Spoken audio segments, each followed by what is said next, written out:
So I'm up in San Miguel de Salinas, and I was asked to come up and have a look at these properties again. Even bigger holes in the ground than the last time. Last time I was here, that wasn't even getting built. This one, however, is almost finished at this side. And it is totally out of character for the town. It looks nothing like anything else that's been in the town. And what does it say about this part of Spain? San Miguel de Salinas is about 5 minutes out the back of Villamartin, however you want to pronounce it.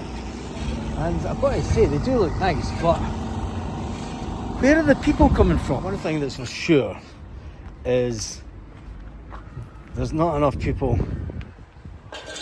in the town with the money, local Spanish, that are going to be able to afford these properties, which is absolutely unbelievable.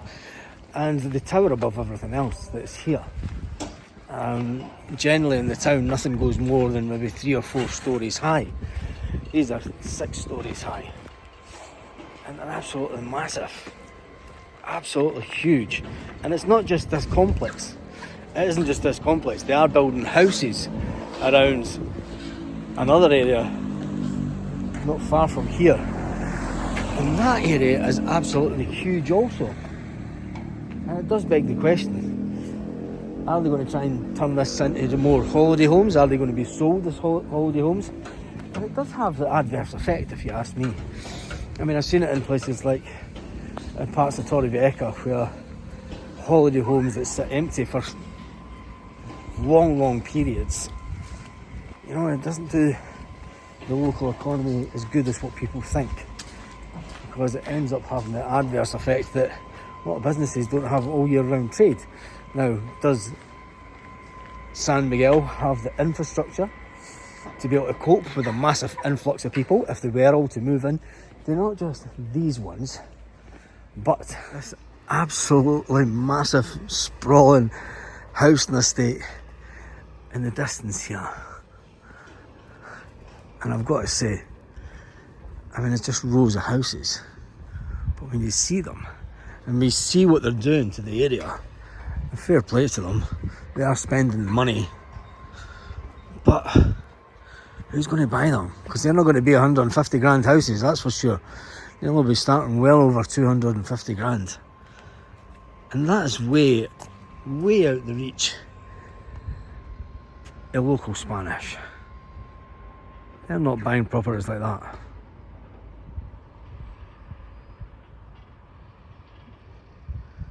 And they're right on top of each other. You've got a tiny bit of land as well.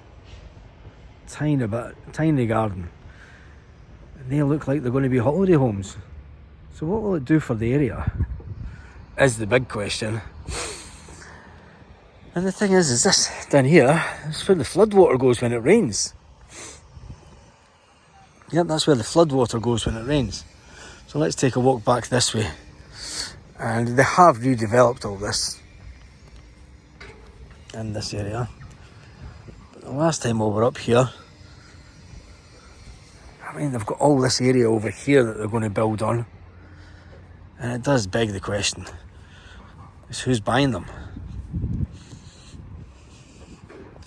And there's obviously one of the entrances to the underground garage complex, because it's going to have to be a massive underground complex to house all these apartments. And then there's a pool right in the middle, so everyone's basically looking onto the swimming pool area.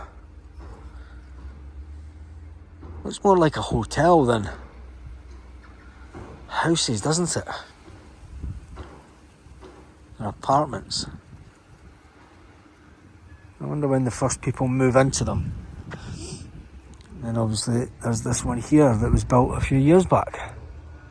And it'll be interesting to see what it's done to the house prices, considering that top one up there is for sale. And people on the roof say hi. But anyway, San Miguel is just a small town, and it's not a tourist town. It's just a typical little Spanish town. But with more and more people moving in to Spain, buying property in Spain from all around Europe. And not just the UK, there are still thousands of people moving from the UK. So please don't comment saying nobody wants to move to Spain anymore. Well, that's wrong, because in the last year, the tourism numbers in Spain broke records again from people from the UK. People in Torrevieja are still moving in there by the thousands, and they're building a whole load of new properties there also. But it does beg the question, who is buying them? We'll go over here and we'll see what the finished article, the artist's impression of what it'll look like when it's all done. And yeah, it's quite nice. Nice pools. Hope it's real grass and not that fake stuff that they put around. I do hope it's real grass. Kids play area, swimming pools. Now I've got to say, if that's all the sunbeds there is for all those apartments, they better get some. They better get some more in. And that's a different. That pool looks different. That's an angle-shaped pool. So maybe it's that one that's going to look like. Interesting. Anyway, just a little video for you, just to show that building is still going through the roof. I mean, that's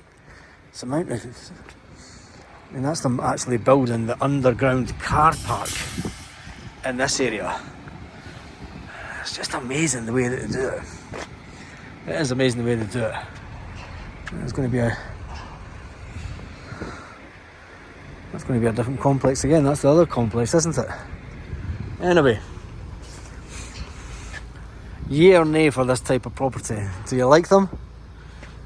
Would you buy one? And I wonder what they cost. And this guy's still digging out. He's digging out. He's getting stuck. Oof.